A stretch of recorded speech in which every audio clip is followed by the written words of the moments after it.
Boa noite a todos, sejam muito bem-vindos. A mensagem de hoje tem o título Convite à Perseverança.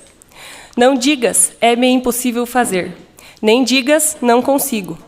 Nunca informes, sei que é totalmente inútil aceitar. Nem retruques, é maior do que as minhas forças. Para aquele que crê, o impossível é tarefa que somente demora um pouco para ser realizada, já que o possível se pode realizar imediatamente. Instado a ajudar, não te permitas condições, especialmente se fruis o tesouro da possibilidade. Fácil ser delicado sem esforço, ser amigo sem sacrifício, ser cristão sem autodoação. Perseverança nos objetivos elevados, com oferenda de amor, é materialização de fé superior. Para que seja atuante, a fé deve nutrir-se do poder dos esforços caldeados para as finalidades que parecem inatingíveis. Todos podem iniciar ministérios. Tarefas começantes produzem entusiasmos exaltados. Mede-se, porém, o verdadeiro cristão e, particularmente, o espírita, pelo investimento que coloca na bolsa de valores imoralistas a render juros de paz. Unge-se, portanto, de fé e deixa que resplandeça a tua fidelidade ao lado de quem padece. Não fosse o sofrimento, ninguém suplicaria socorro. Não fosse a angústia, ninguém se encorajaria a romper os tecidos da alma para exibir exulcerações. Ninguém se compras carregado de morada canga, não obstante, confiando em alívio lenitivo. Nas cogitações que te cheguem ao plano da razão, interroga como gostarias que fizessem contigo, se foras o outro, o sofredor, o necessitado que ora te roga ajuda. Assim, envolve-te na lã do Cordeiro de Deus e persevera ajudando.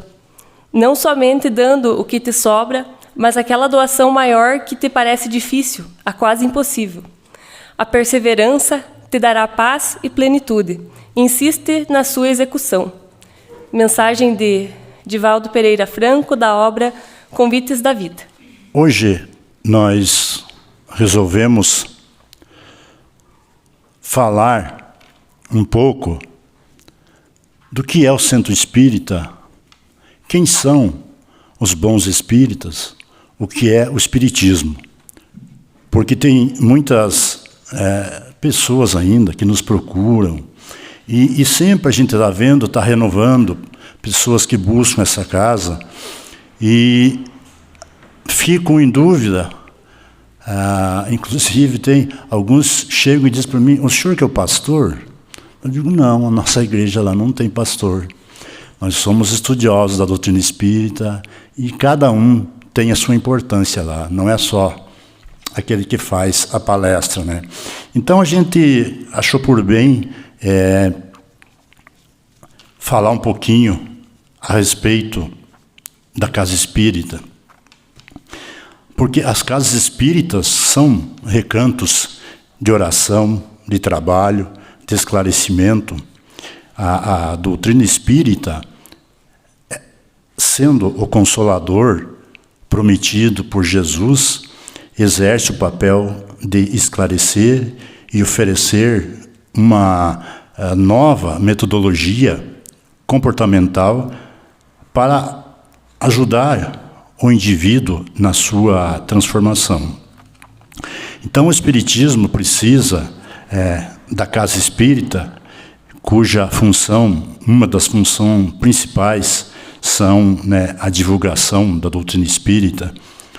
O Centro Espírita lhe oferece os meios necessários para a autotransformação, libertando as consciências pelo estudo e educação, sendo essa uma das maiores caridades. Então, percebendo que foi ajudado, o espírita sente a necessidade de socorrer o próximo e, nesse processo, começa, então, a iluminação da sua vida. A doutrina espírita, ela desperta o sentido de cidadania. E, em paralelo às atividades materiais da casa, ocorrem as atividades espirituais de socorro e recuperação de espíritos aflitos e sofredores que, assim como os encarnados, também necessitam de auxílio, né? De consolo, de orientação. Toda casa espírita, ela possui, vamos dizer assim, uma organização hierárquica, tanto aqui no plano físico como no plano espiritual. Tudo o que acontece entre os encarnados foi antes plasmado no mundo espiritual.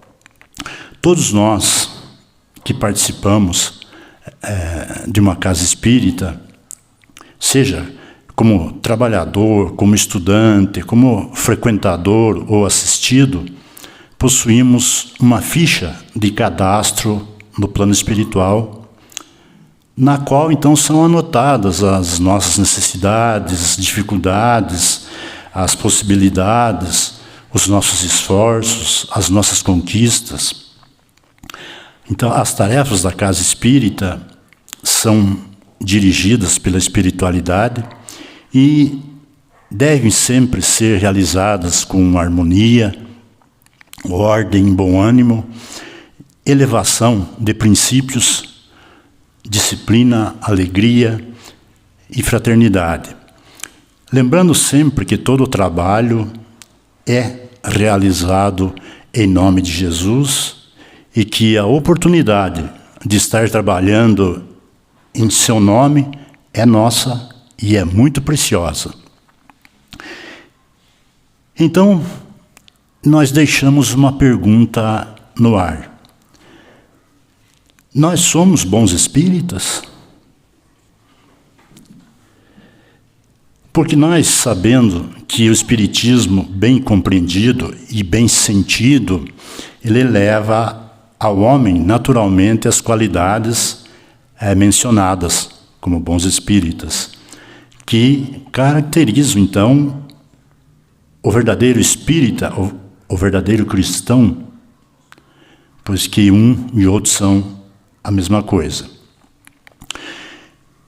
E o espiritismo, ele não estabelece nenhuma nova ordem moral, mas ele facilita aos homens a compreensão e a prática da moral do Cristo, dando fé inabalável e esclarecida àqueles que duvidam ou que vacilam. Muitos daqueles que acreditam nos fatos das manifestações espíritas, eles não compreendem nem as suas consequências, nem o seu alcance moral. Ou, se os compreendem, não aplicam a si mesmos. Por que será que isso acontece? Será falta de clareza da doutrina?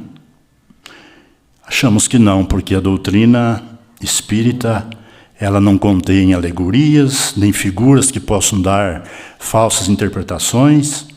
Aliás, a clareza é a sua própria essência e é de onde vem a sua força, pois ela vai diretamente à inteligência e ela não tem nada de misteriosa e não é preciso ter uma inteligência fora do comum para compreendê-la.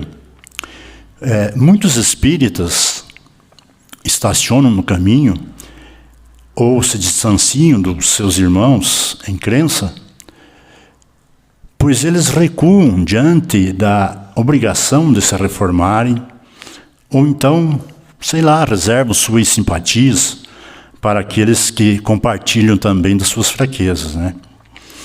Então, aquele que pode ser qualificado como verdadeiro e sincero espírita, vamos dizer assim, ele está num grau um pouquinho superior de adiantamento moral. O espírito já dominando mais completamente a matéria. Então, dá-lhe uma percepção mais clara do futuro. Os princípios da doutrina espírita fazem, então, nele vibrar os sentimentos que permanecem, muitas vezes, adormecidos nos outros, em uma palavra, ele foi tocado no seu coração, por isso a sua fé se torna inabalável. Então reconhece-se o verdadeiro espírita por sua transformação moral e pelos esforços que ele faz para dominar suas más tendências. Anotação de Allan Kardec. Então, o que é o Espiritismo?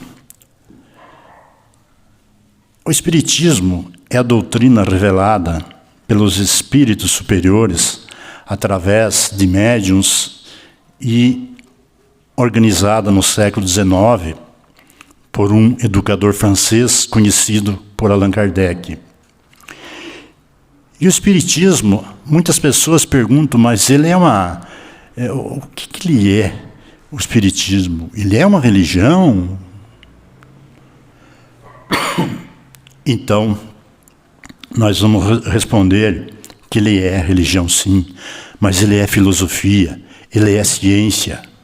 Filosofia porque ele dá uma interpretação da vida, respondendo questões como: de onde eu vim?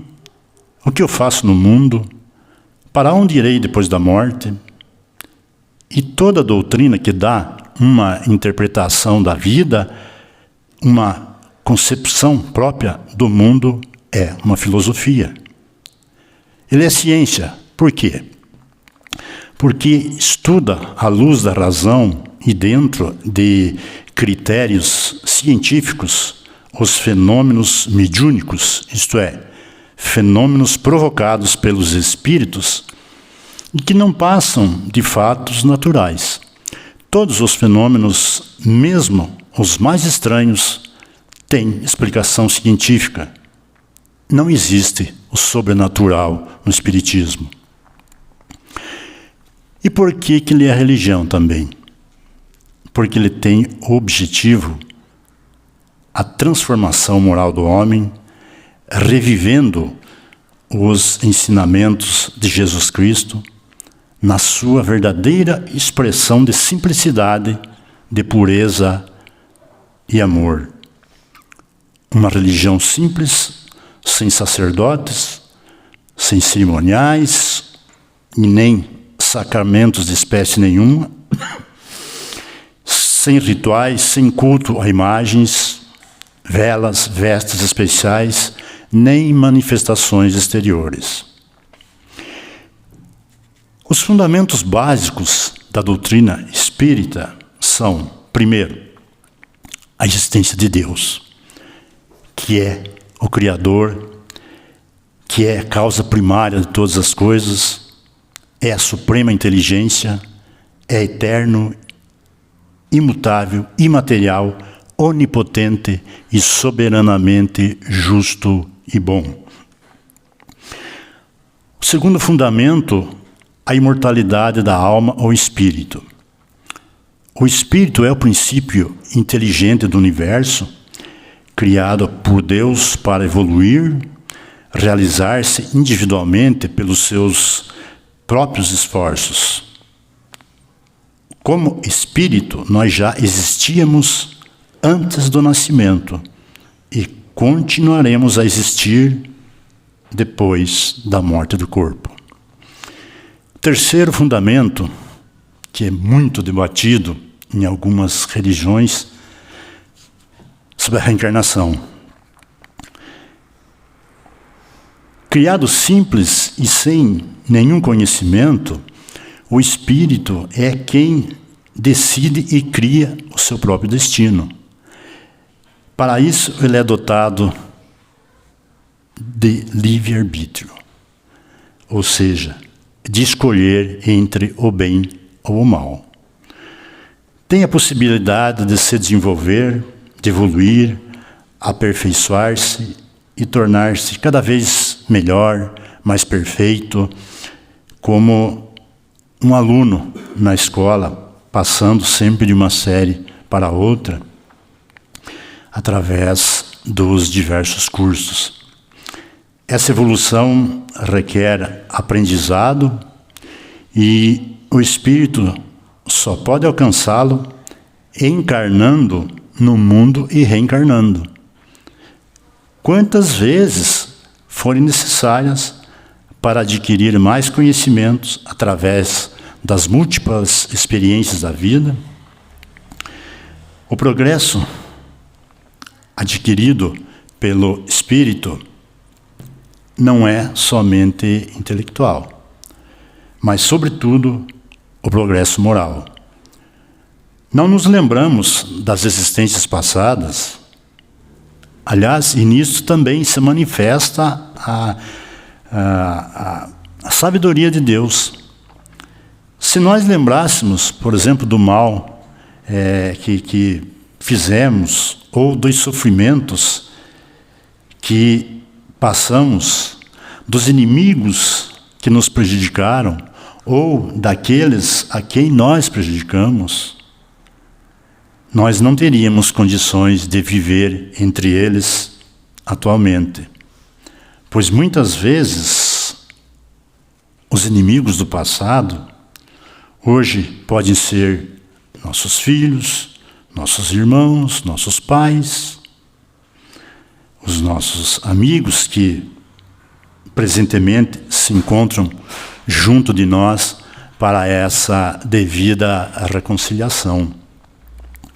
A reencarnação, então, desta forma, é uma oportunidade de reparação, assim como também é uma oportunidade de devotarmos os nossos esforços pelo bem dos outros, apressando a nossa evolução espiritual.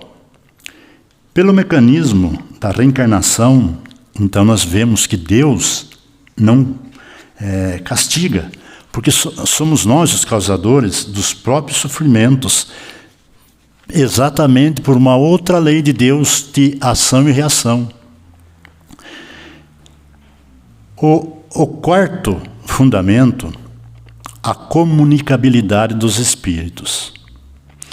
Os espíritos são seres humanos desencarnados e continuam sendo como eram quando encarnados, bons ou maus, sérios ou brincalhões, trabalhadores ou preguiçosos, cultos ou medíocres, verdadeiros ou mentirosos. Eles estão por toda parte. Ninguém está ocioso. Pelo contrário, todos têm as suas ocupações. Através dos denominados médiuns, o espírito pode se comunicar conosco, se puder e também se quiser e se tiver a permissão. O quinto e último fundamento, a pluralidade dos mundos habitados. Os diferentes mundos disseminados pelo espaço infinito constituem as inúmeras moradas dos espíritos que neles encarnam.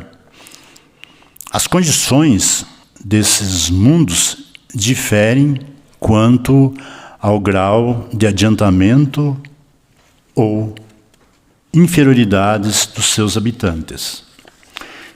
Nós podemos ver também as relações humanas no centro espírita, porque a casa espírita, antes dela ser um hospital que atenua os nossos males, as nossas dores, antes dela ser uma oficina que ocupa seus participantes, tornando-se pessoas úteis e operantes no fazer, antes dele ser uma legião de assistência que estimula a ação no bem, o ato espontâneo e despretensioso em relação com o outro, antes dele ser uma escola de almas, ensinando a viver, transformando, fazendo a profilaxia, propiciando crescimento, ensejando o autoconhecimento e a autoestima, ele é, acima de qualquer coisa, um lar, onde nos expressamos de modo familiar e com respeito, um espaço de convivência em que partilhamos as horas amargas, as horas ditosas do dia a dia, entre a consolação e a iluminação da nossa consciência, onde o amor de Jesus conduz com suave serenidade e célere pacificação a verdade, então, nos trazida por Allan Kardec. Ela é uma doutrina eminentemente educativa. O Espiritismo tem a ver com todos os ramos do conhecimento. Por isso mesmo, conclamando ao seu estudo sistematizado e cuidadoso, bem como a sua reflexão meticulosa. Nas suas classes, ressaltam os valores da inteligência e da razão para serem cultivados, aplicados no comportamento como roteiro de segurança. Ele é igualmente oficina de trabalho, por ensejar atividades múltiplas em benefício do próximo e da comunidade.